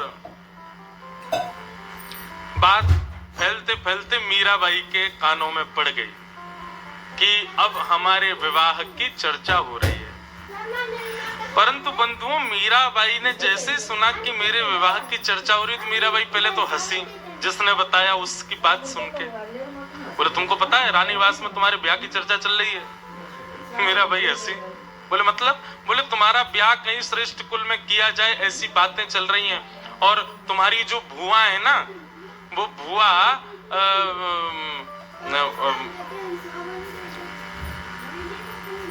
मेवाड़ के वहां ब्याही हैं, जो भतीजा है राजा भोजराज, उससे तुम्हारा विवाह हो, ऐसा प्रस्ताव, ऐसी बातें चल रही थी।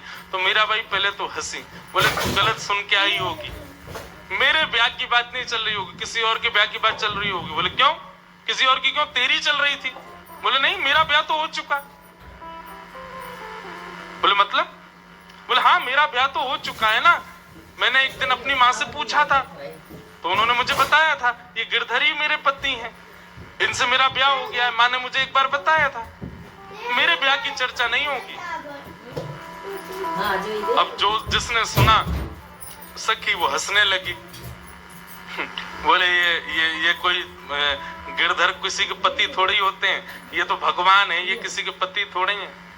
अब मीराबाई बचपन से ही इसी भाव में रही थी, अब उनको कोई उस भाव से पद भ्रष्ट करे, ये उनसे सहन नहीं होता था। मीराबाई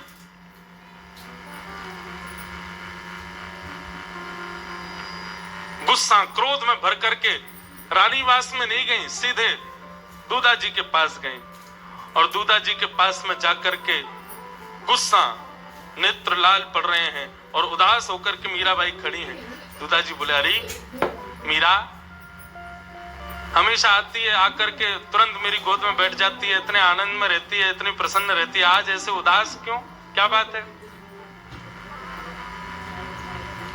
बोले देखिए, आप जाकर के माँ को, भामासा को, सबको समझा दीजिए, ये लोग बहुत बातें बनाते हैं मेरे बारे में।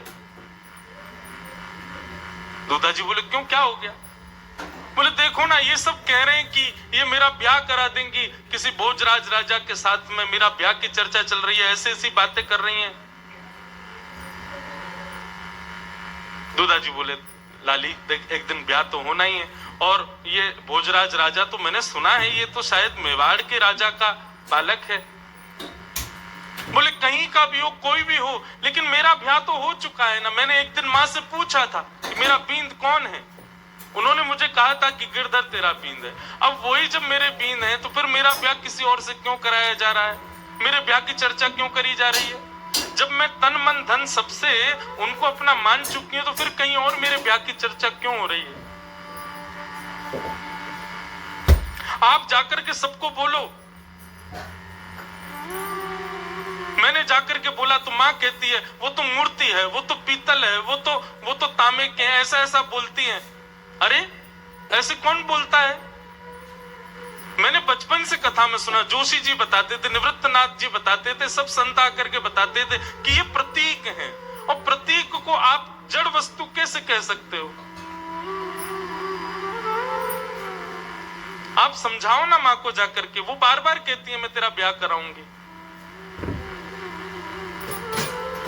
मुझे ब्याह नहीं करना, मेरे सर्वस्व गिरधर हैं। रोती हुई मीरा को देख करके और उसके हृदय में जो संतों ने बीज बोए हैं, भाव बोए हैं, उन सबको सुन करके दूधा जी भी नेत्रों में सजल हो गए और मीरा को अपनी छाती से लगा लिया। रोती हुई मीरा को हृदय से लगा करके दूधा जी बोले, मैं तुझे वचन देता हूं, जब तक मेरे तन में प्राण है तब तक तेरा विवाह नहीं होगा। लेकिन मीरा, यदि मेरी अनुपस्थिति में ये सब लोग तेरा ब्याह करा दें तो चिंतित मत होना, तो परेशान मत होना बेटा, लेकिन मैं जब तक जीवित हूं तब तक तेरा ब्याह नहीं होगा। मीराबाई दूधा जी से लिपट करके खूब रोई, तेरा ब्याह नहीं होगा।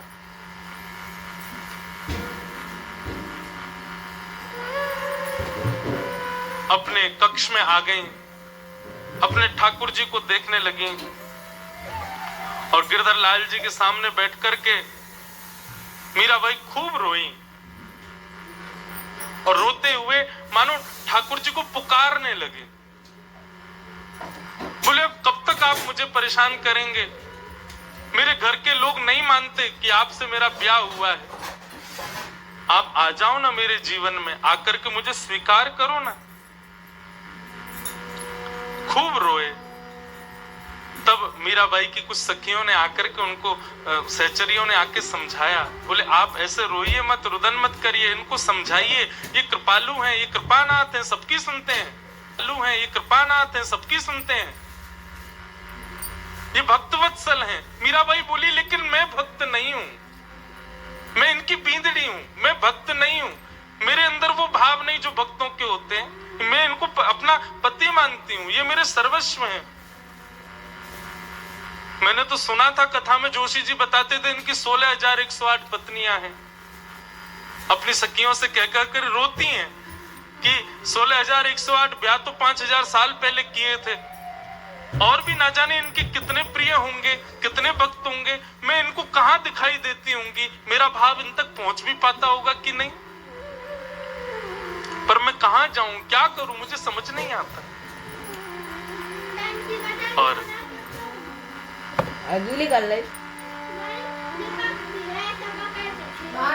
मीराबाई गाती, सखी मारो कानुड़ो कले जारी कोर, सखी मारो कानुड़ो कले जारी कोर,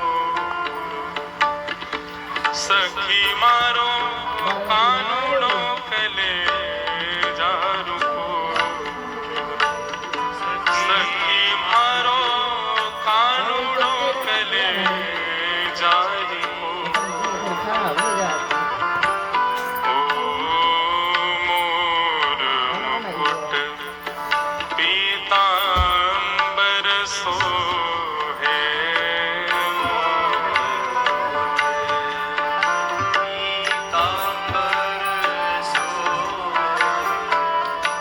कुंडल की झक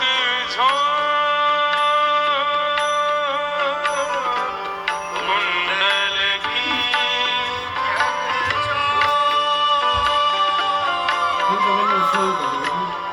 वृंदावन की कुंज गलिन में, वृंदावन की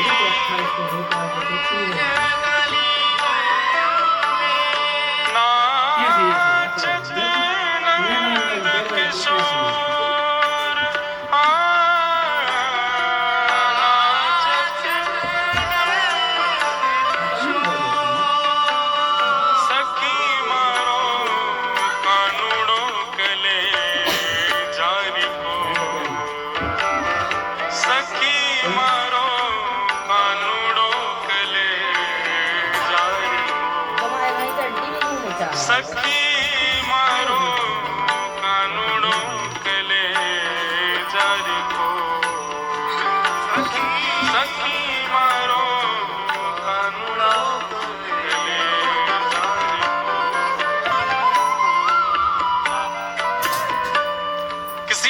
ईश्वर की बात सुनकर के मीराबाई बड़ी दुखी हो गई। अपनी सखियों से कहने लगी, सखी मारो कानूड़ो कलेजारी कोर,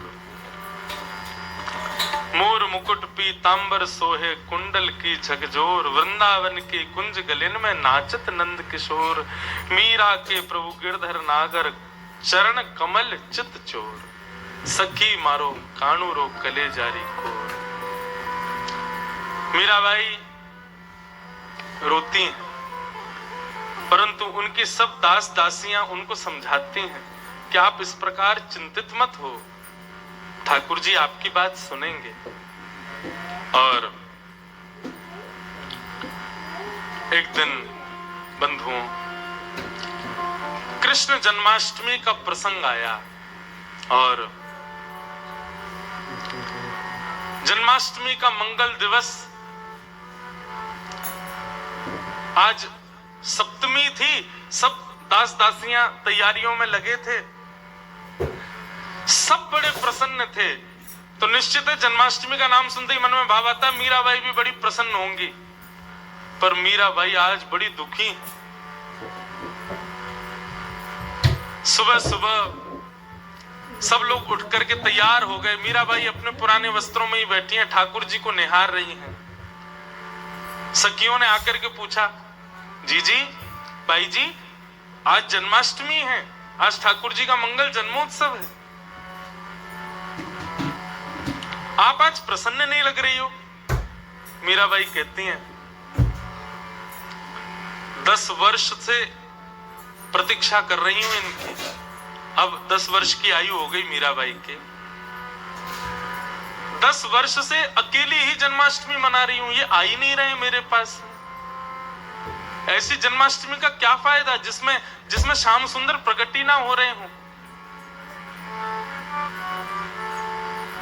सखियों ने आकर के कहा, पता नहीं क्यों आज मन में भाव आ रहा है कि आज ये जरूर आएंगे आपसे मिलने के लिए। अच्छा, कोई सहज में भी मीराबाई से कह देता था ना कि ठाकुर जी आएंगे, तो मीराबाई ऐसा नहीं कि उस पर विचार करे, फिर कहे अरे मैं तो बहुत दिनों से देख रही हूं आते ही नहीं। नहीं नहीं नहीं, जैसे बस कोई झूठे को भी बोलते ठाकुर जी आएंगे, मीराबाई तुरंत प्रसन्न हो जाती थी। बस इतना सुनने में ही उनकी आनंद की अनुभूति। बंधुओं, एक भक्ति का नाम है, उस भक्ति को कहते हैं प्रतीक्षा। प्रतीक्षात्मक भक्ति का अर्थ क्या है?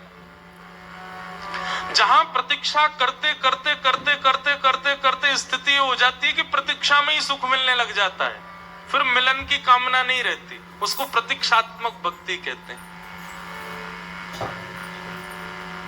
यह भी भक्ति की एक चरम स्थिति है बंधुओं, जहां पर अपनी प्रियतम की मिलन की प्रतीक्षा तो है, पर उस प्रतीक्षा में अब स्थिति ये हो गई कि अब मिलन की कामना नहीं, प्रतीक्षा में ही सुख मिल रहा है। भक्तिमती सबरी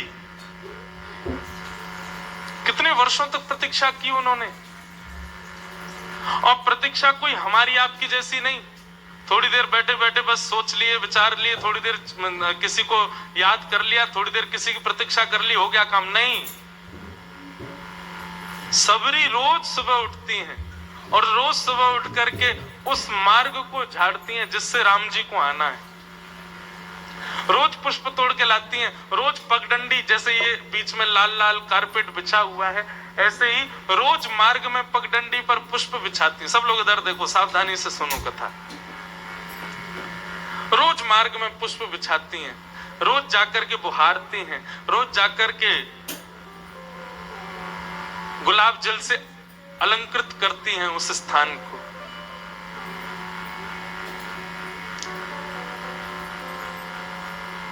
सबरी, और 1-2 वर्ष नहीं, 1000 वर्ष तक सबरी प्रतीक्षा करते रही, और रोज का यही नियम।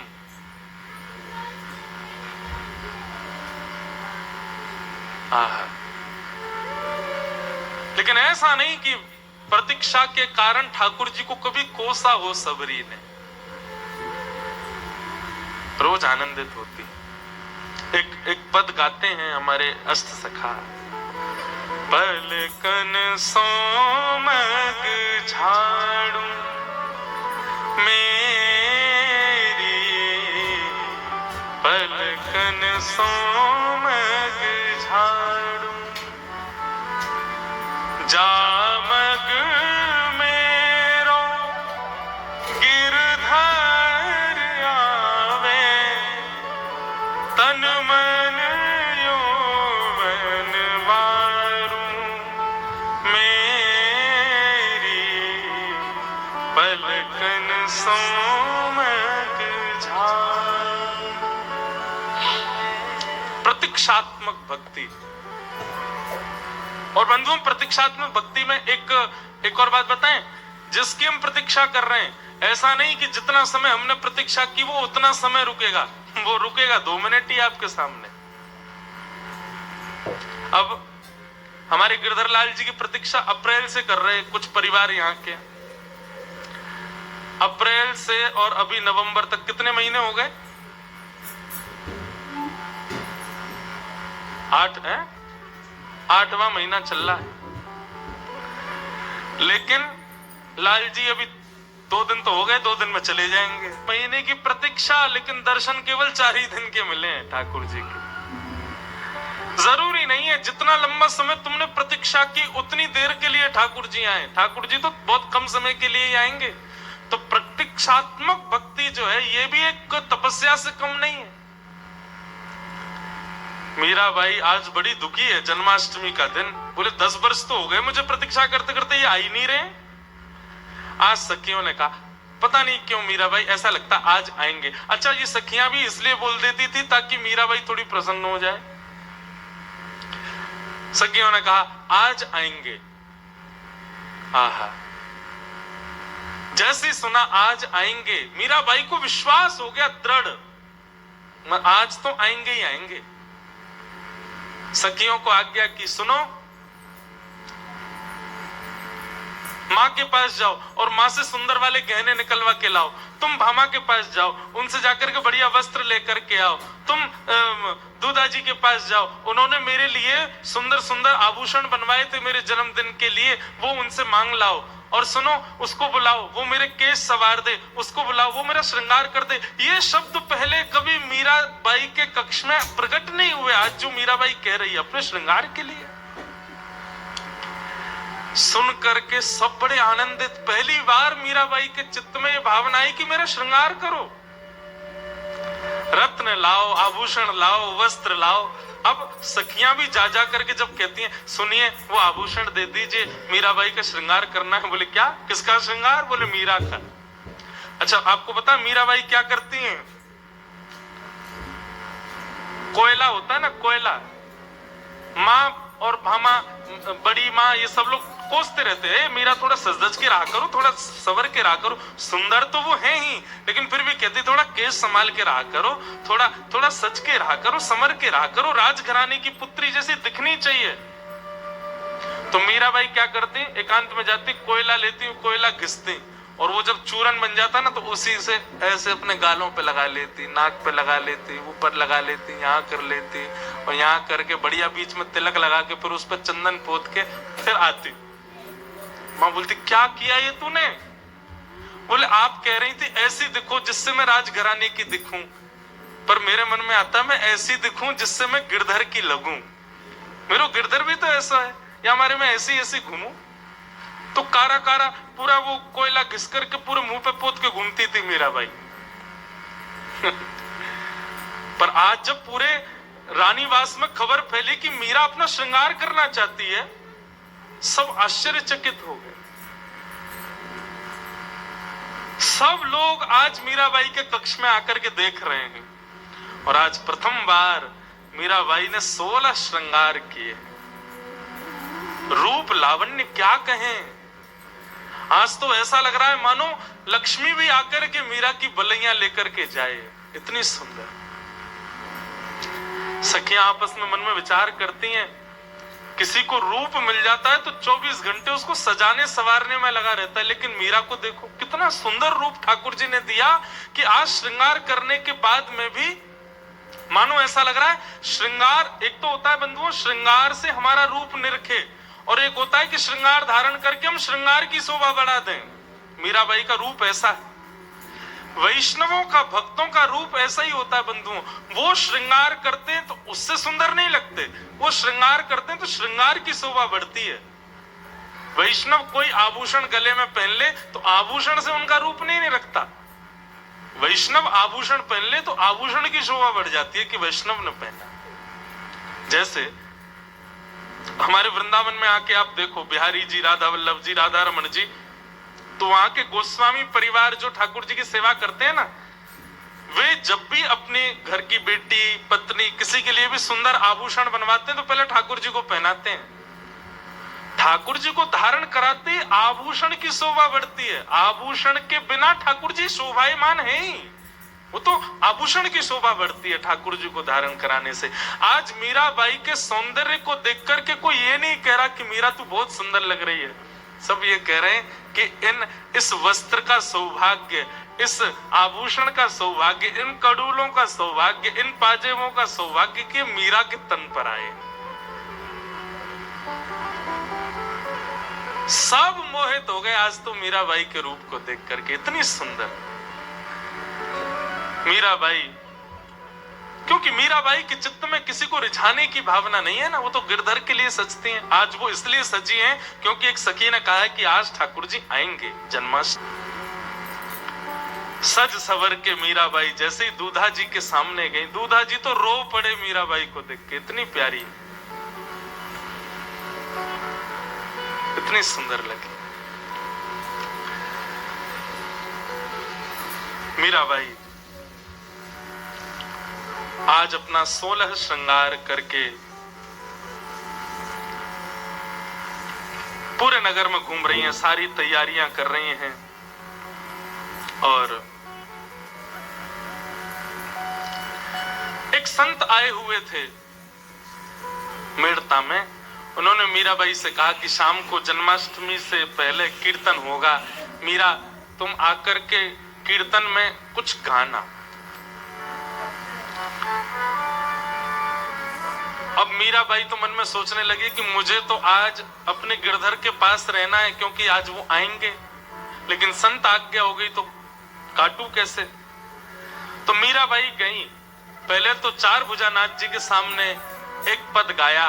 पद सुनकर के सब लोगों ने कहा मीरा एक और पद सुना दो, बहुत सुंदर लगा। मीराबाई ने 2 पद गाए और 2 पद सुना करके मीराबाई ने आज्ञा ली, अब मुझे आज्ञा दो, मैं अपने श्याम कुंज में अपने ठाकुर जी का उत्सव मनाऊं। अर्धरात्रि अभी हुई नहीं है, जन्माष्टमी प्रारंभ हुई नहीं, अर्धरात्रि का समय था। उससे पहले मीराबाई आज्ञा लेकर के श्याम कुंज में आ गई और श्याम कुंज में अपने गिरधर के सामने आकर के बैठ गए।